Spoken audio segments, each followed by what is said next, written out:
Does your dog jump all over you or other people? Watch this video for some ways to reduce this jumping behavior. Jumping up to greet is one of the most common behavior problems, especially in friendly, young, untrained dogs. So why do dogs jump to greet? The reason that dogs jump to greet is so that they can get closer to our faces. We often forget that we are much higher up in vertical space than dogs are, and it's normal for dogs to greet face to face.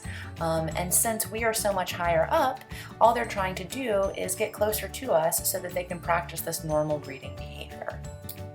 So while this can be a very frustrating problem, it's important for us to remember that this is actually a good thing. It means that we have a very friendly, very social dog who is just trying to say hello to us the only way that he knows how. So next, we're going to talk about how to actually reduce it. The easiest method is a simple management exercise. Just stand on the leash. To practice this method, you want to get the dog into a well-fitted harness and attach a leash to the back of it and stand on the other end of the leash. You want to make sure that the leash is short enough that the dog cannot reinforce himself for jumping. So the instant he goes to jump, he should feel that his movement is restricted and that this is a behavior that is not worth trying anymore. If the dog offers some other behavior, such as sitting, like this dog did, you can absolutely reward that with a treat. Once the dog has had a lot of practice, you can then switch to rewarding him by giving him the opportunity to greet and kiss your face. Over time, this can become a habit for your dog. However, this may not be the best long-term solution because your dog may not understand if he's off-leash. The most effective method is to teach your dog that sitting results in greeting. The first step is to teach your dog how to sit and stay. With a treat between your thumb and pointer finger, put it very close to the dog's nose and move it up and back to prompt his rear to hit the ground. As soon as it does, dispense the treat. You can then prove the sit by adding distractions. Dangle a treat above your dog's head with your dog in a sit and lower it slowly to his mouth. If he breaks, say "too bad" and snatch the treat away. Then try again.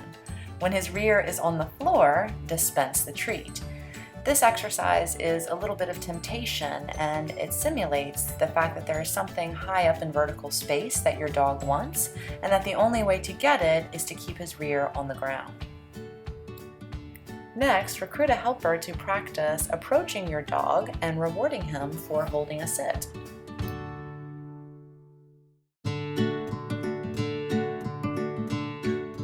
Prove the sit by adding lots of distractions. You can walk up to the dog and jump in place.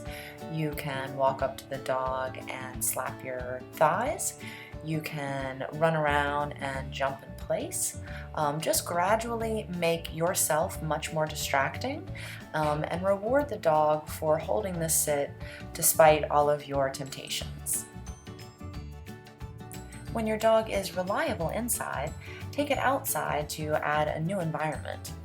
You can also practice approaching your dog with a helper stationed a few feet away. You can then have the helper lure your dog into a sit as soon as your dog is within the range. This really gets your dog into the habit of putting his rear on the ground as soon as he approaches somebody outside. It's a really good way to develop that muscle memory. Remember to practice with different greeters and also to reduce the number of cues that you give your dog over time. So instead of doing a full lure, you might wait a few seconds and then give the dog a hand signal. When your dog has had a lot of practice, you can then ask him to sit to greet new people. Be sure to reward him with a treat if he holds the sit when he meets a new person. Also, if he goes into a down, that's perfectly fine. Remember, dogs do what works. If we give them attention for crawling and climbing all over us, no matter how cute they are, we're essentially telling them that we like this behavior, that we want them to do it more often. Remember that all behavior is driven by the consequences of a dog's actions.